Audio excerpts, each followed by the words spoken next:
ठीक है बच्चों, नमः संस्कृता। देखो हमारे प्यारे बच्चों, आज का जो विषय है और टॉपिक है वो बड़ा ही लाजवाब है, यानी कि इम्पोर्टेंट और महत्वपूर्ण है। क्योंकि संस्कृत का जो है, संस्कृत व्याकरण का, इसको धड़ कहा जाता है। क्या कहा जाता है? धड़, यानी कि हृदय कहा जाता है। क्या कहा जाता है? हृदय। और हृदय के रूप में क्या पढ़ेंगे आज हम? प्रत्यय। क्या पढ़ेंगे? प्रत्यय। काहे भैया? तो प्रत्यय एक ऐसा विषय वस्तु है ना, जो किसी शब्द की व्युत्पत्ति उत्पत्ति सारा खेल बता देगा, सारा खेल बता देगा। तो आज का जो चैप्टर है वो है प्रत्यय। क्या है? प्रत्यय। देख लीजिए, बोर्ड पे लिखा हुआ है, बढ़िया से देखिए, समझिए, और थोड़ा हम 2 मिनट समय लेंगे। प्रत्यय क्या है, प्रत्यय पर चर्चा करते हैं, क्योंकि संस्कृत व्याकरण का सबसे इम्पोर्टेंट चैप्टर ऑफ संस्कृत व्याकरण, संस्कृत व्याकरण का हृदय। ऐसे तो संस्कृत व्याकरण में सब कुछ महत्वपूर्ण है, लेकिन प्रत्यय को ज्यादा विशेष तौर पे स्थान दिया गया, क्योंकि यही शब्द की वास्तविकता को बताता है। ठीक है ना, बात समझ में आ रही है? अब देखा जाए, हमने रखा है प्रत्यय प्रकरण। क्या रखा है? प्रत्यय प्रकरणम, प्रत्यय प्रकरणम। और उसके अपोजिट साइड लिखे हैं लेफ्ट में, पूर्वकालिक क्रिया अत्वा और लेप। अत्वा और लेफ्ट, समझ जाओ, लेफ्ट ना है, लेफ्ट। लेफ्ट यहाँ दाया बाया नहीं पढ़ना है। तो पहले हम प्रत्यय शब्द की आनंदम मह्यम मनोयोगेन सुनो, मुझे ध्यान से सुनो। तो पहले हम प्रत्यय शब्द की व्युत्पत्ति जान जाए। बाकी जो आपको गेस्ट क्वेश्चन दिया गया है उसमें प्रत्यय में प्रकृति प्रत्यय क्या है हम बता दिए। तो आज अगर आपसे पहला सवाल कोई कर दे कि नूनू बउआ प्रत्यय पढ़े हो, तो प्रत्यय में कौन सा प्रत्यय है? शब्द तो बनता है ना, प्रत्यय में कौन सा प्रत्यय? समझ गए ना? तो तोड़ दीजिएगा, प्रति और अय 2 शब्दों से मिलकर प्रत्यय बना है, 2 शब्दों से मिलकर प्रत्यय बना है। और प्लस इसमें अच प्रत्यय लगा हुआ है। कौन सा प्रत्यय लगा हुआ है? क्लियर हो गया? प्रति प्लस अय प्लस अच। अब कहता है कि प्रत्यय का शाब्दिक अर्थ क्या होता है। परिभाषा लंबा चौड़ा लिखाने की कोई आवश्यकता नहीं, होशियार के लिए सारा काफी है। प्रत्यय का शाब्दिक अर्थ क्या होता है, यहाँ भी ध्यान दो आनंदम। प्रति का अर्थ होता है साथ में। प्रति का अर्थ क्या होता है? साथ में। अय का अर्थ चलने वाला। अय का अर्थ चलने वाला, अर्थात वह विषय वस्तु जो शब्द के साथ साथ चलता है। तो जब शब्द के साथ चलेगा तो आगे चलेगा, आफ्टर चलेगा नहीं। और एक बिफोर, तो बिफोर वाले पर हम चर्चा नहीं कर रहे हैं, हम चर्चा कर रहे हैं प्रत्यय। तो प्रति माने साथ, आय का अर्थ होता है चलने वाला, जो साथ साथ चले उसे हम प्रत्यय कहते हैं। प्रत्यय में शब्द की वास्तविकता रह जाती है, अर्थ में थोड़े चमत्कार आ जाते हैं, उपसर्ग में पूरा का पूरा शब्द और अर्थ ही बदल जाता। अब देखो, अब हम जानेंगे प्रत्यय के प्रकार। प्रत्यय के प्रकार, प्रत्यय के कितने प्रकार होते हैं? तो ध्यान दीजिएगा, प्रत्यय के प्रकार होते हैं 2। कितने होते हैं? 2। कितने होते हैं? 2। एक होता है कृत प्रत्यय, लिख दिए हैं, और कृत। अच्छा, अब अगर सवाल कर दे कि कृत में कौन सा प्रत्यय है, प्रत्यय में कौन सा प्रत्यय है, तो प्रति प्लस अय प्लस अच। लेकिन अब अगर सवाल कर दे कि कृत प्रत्यय में कौन सा प्रत्यय है, तो कृत प्रत्यय में क्री धातु हो गया और अंत में त है, तो क्री प्लस कत बराबर कृत। क्री प्लस कत बराबर। अब कहाँ क्या बोलते हैं, बात को गौर से सुनिए, समझने की कोशिश करिए, परीक्षा के लिए बेहद उपयोगी है। चाहे आप संस्कृत का कौनो एग्जाम दो, प्रत्यय तो पूछेगा ही पूछेगा। यूपी टेट दो, सी टेट दो, बी टेट दो, पूछना ही पूछना, ठीक है ना। तो प्रत्यय का पहला भेद हो गया कृत प्रत्यय। अब समझिएगा, क्री माने धातु, गुरुदेव क्री माने धातु, तो वैसा प्रत्यय जिसका संयोजन धातु के साथ होता हो, जिसका संयोजन किसके साथ? क्रिया के साथ होता हो। नवेश ध्यान इधर रखो, वैसा प्रत्यय जिसका संयोजन किसके साथ होना चाहिए? धातु के साथ। क्या कहलाते हैं? कृत प्रत्यय। और कृत प्रत्यय से बने शब्द कहला जाते हैं कृदंत। क्या कहलाते हैं? कृदंत। कृदंत प्रत्यय हम पढ़ रहे हैं। कृदंत का संधि विच्छेद कृत प्लस अंत, कृत प्लस अंत व्यंजन संधि का उदाहरण है। अब हमने एक उदाहरण दिया है गत्वा। क्या दिया है? गत्वा। तो गत्वा में गम धातु है प्लस अत्वा प्रत्यय, गत्वा। समझ गए? ठीक है ना। अब छोटा परिचय हम जानते हैं तद्धित का। किसका जानते हैं?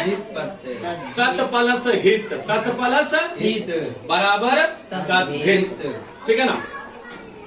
अब समझिएगा, कहता है कि तद्धित प्रत्यय वह विषय वस्तु है जो या तो संज्ञा में लगता है या तो सर्वनाम में। संज्ञा या सर्वनाम।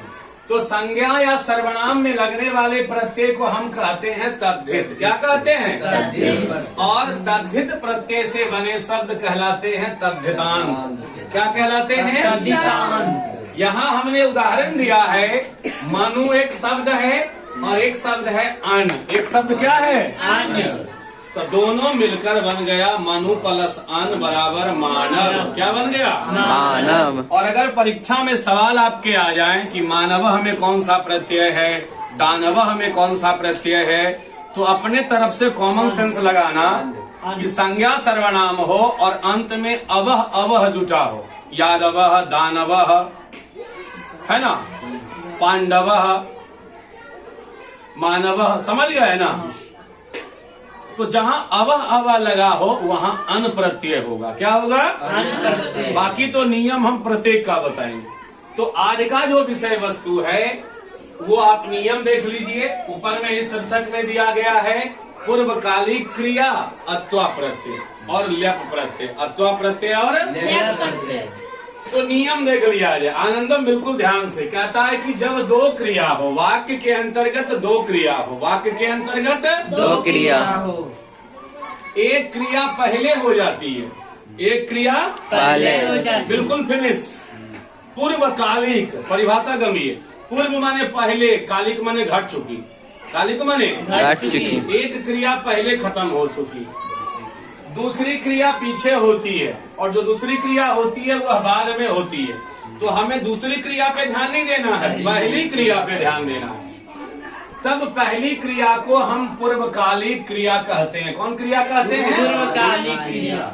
और इस तरह की क्रिया का अनुवाद जब हम बनाएंगे, समझ रहे हैं ना, प्रत्यय का प्रयोग अनुवाद में भी होता है, शब्द निर्माण में भी होता है। तो हम जब अनुवाद बनाएंगे तो अत्वा देंगे। क्या देंगे? अत्वा। और क्या देंगे? जोड़कर बनाए जाते हैं। विशेष में हमने यहाँ बताया है उससे पहले कि अत्वा और लेप प्रत्यय पहली क्रिया में होगी, जिसमें आपको इंगित किया होगा, बताया गया होगा कि जहाँ क्रिया में कर लग जाए। क्या लग जाए? कर लग जाए। वैसी क्रिया जिसमें कर लग जाए तो वहाँ अत्वा और लप प्रत्यय का प्रयोग होगा। बिल्कुल होगा। क्या लगा होगा क्रिया में? कर। पहचान के लिए, कॉमन पहचान के लिए कर लगा होगा। और नाम क्या है उसका? पूर्वकालिक। पूर्वकालिक। चलिए, ठीक है ना। लगेगा बाकी जो बाद की क्रिया होगी तो वो जिस लकार पे होगी उस लकार पे उसका अनुवाद बनेगा। ठीक है ना। नोट में हमने क्या दिया है, गौर करिएगा। सिलेक्शन के लिए कैसे आप चुनोगे, कहता है कि अगर धातु अकेला रहे, एलॉन अकेला रहे, बिल्कुल अलग रहे, तो वहां हम सीधा सीधी अत्वा जोड़ेंगे। अंडरलाइन किया गया है, अत्वा जोड़ेंगे। इन्वर्टेड कोमा भी घेर दिया है।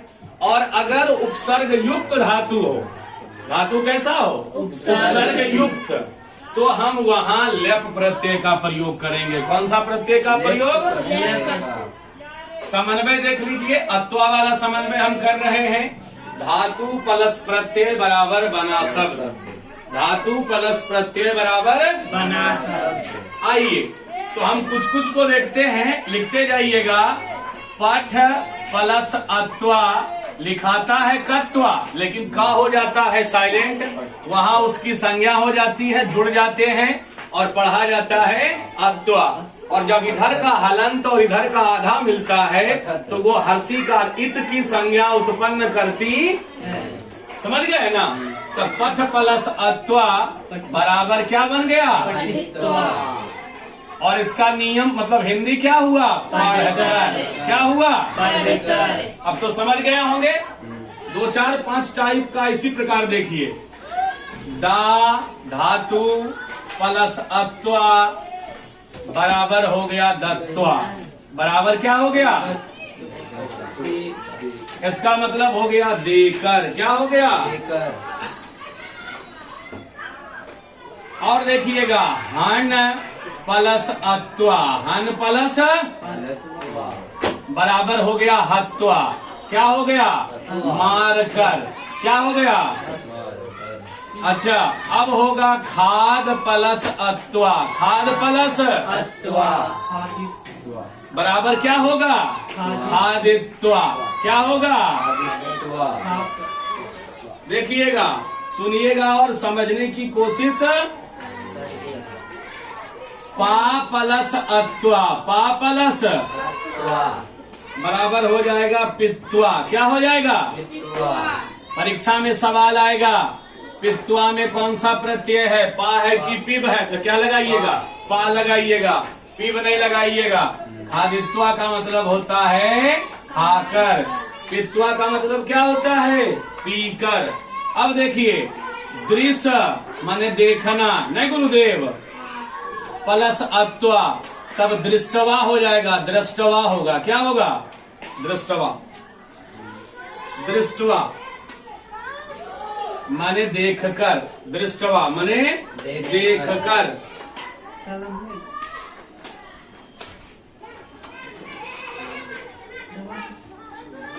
देख रहे हैं।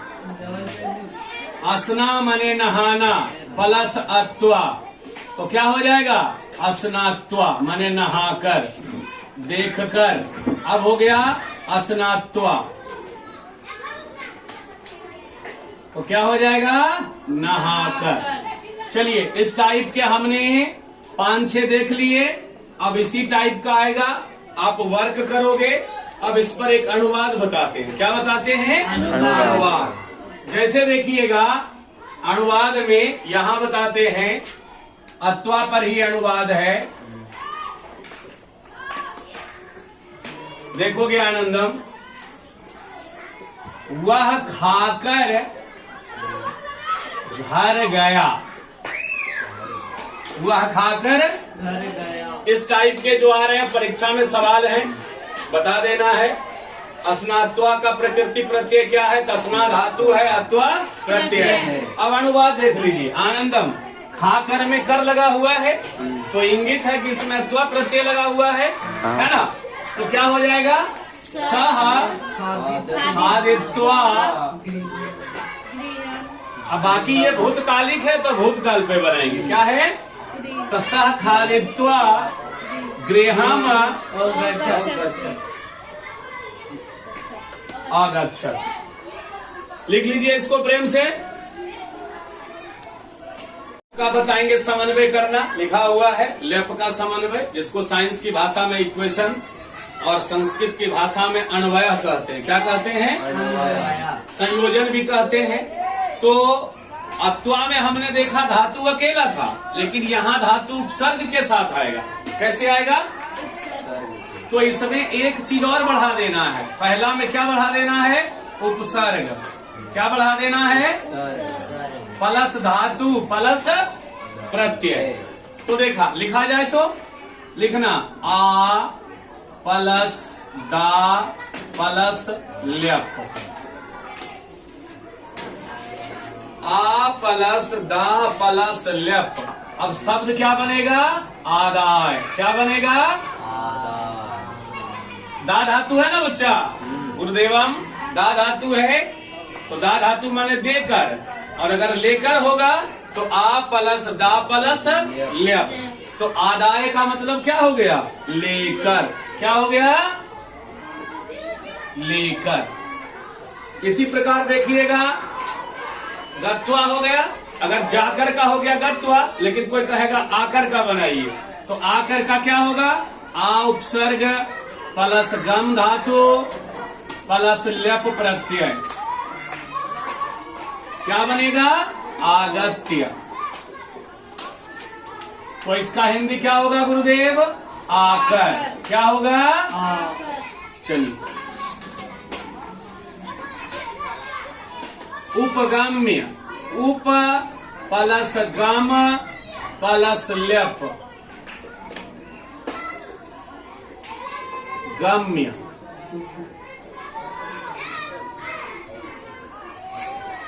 पास जाकर,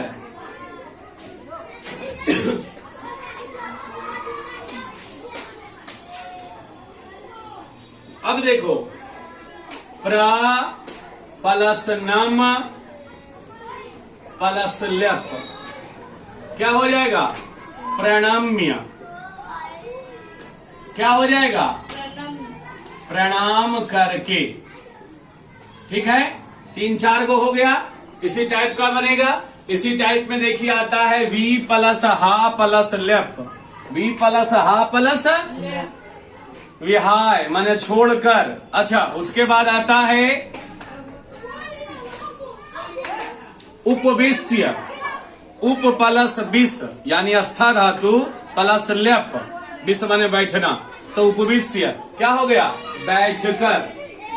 और इसका एक ल्यप प्रत्यय का कॉमन ट्रिक है हम लोगों के द्वारा, अगर हम हल्का सा कॉमन दिमाग लगाएंगे तो हमने एक उदाहरण दिया था ट्रिक के माध्यम से प्रत्यय को समझना। शुरू में क्या हो? उपसर्ग हो, अंतिम में क्या हो?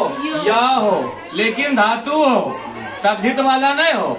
काहे कि हम तद्धित की चर्चा नहीं कर रहे हैं, हम कर रहे हैं कृत की चर्चा, कृदंत की चर्चा कर रहे हैं। समझ रहे हो ना पॉइंट?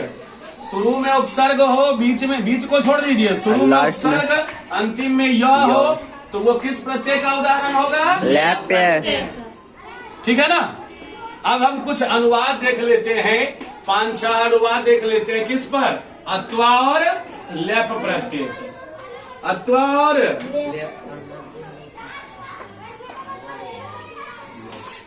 बंदर रोटी लेके भाग गया, बंदर रोटी लेकर भाग गया। भूतकाल का क्रिया है गुरुदेव, तो बंदर का हो जाएगा बानरः, रोटिकाम, रोटिकाम में हर्षिकार, गृहीत्वा ग्रहण कर, सब जगह आदाय नहीं चलेगा, ग्रह माने ग्रहण करना, गृहीत्वा बानरः रोटिकाम गृहीत्वा पलायितः, कत प्रत्यय लगा है यहाँ पे, पलायितः, बंदर रोटी लेकर भाग गया।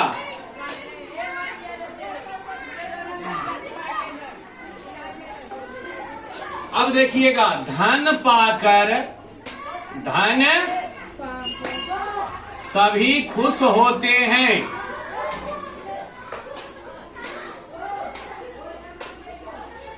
तो धन का मीनिंग धनम होगा, अब पाकर का होगा लब्धवा, धनम लब्धवा सर्वे प्रसन्ना भवन्ति, धन पाकर सभी खुश होते हैं। ठीक है ना। 1-2 अनुवाद और देख लीजिए। दूत ने आकर समाचार कहा, बोलेगा कि सर सब अत्वे बना रहे हैं, लेप पर भी बनवाइए, तो दूत ने आकर समाचार कहा, समाचार, ये भी पास्ट टेंस है। तो दूत ने कर्ता का ने चिन्ह लगा हुआ है, कोई दिक्कत नहीं है, नहीं ना। दूतम नपुंसक लिंग है, आकर क्या हो जाएगा, आगत्य, लेप प्रत्यय होगा ना। समाचार कहा, समाचारः,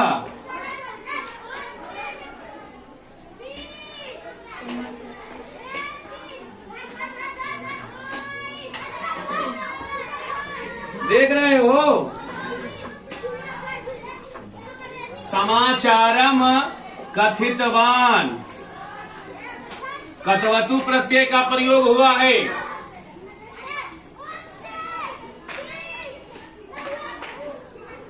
समझने के लायक कितना ठीक है। इसके नेक्स्ट वीडियो में या नेक्स्ट डे आपको अलग प्रत्यय बताया जाएगा, अत्वा का ही या तद्धित का, जो भी होगा। अभी आपके कारक प्रकरण भी बचे हैं। हालांकि तृतीया तक हम समझा दिए थे, समझाए थे ना, और तृतीया के कुछ सूत्र बत गए, देख लिया जाए।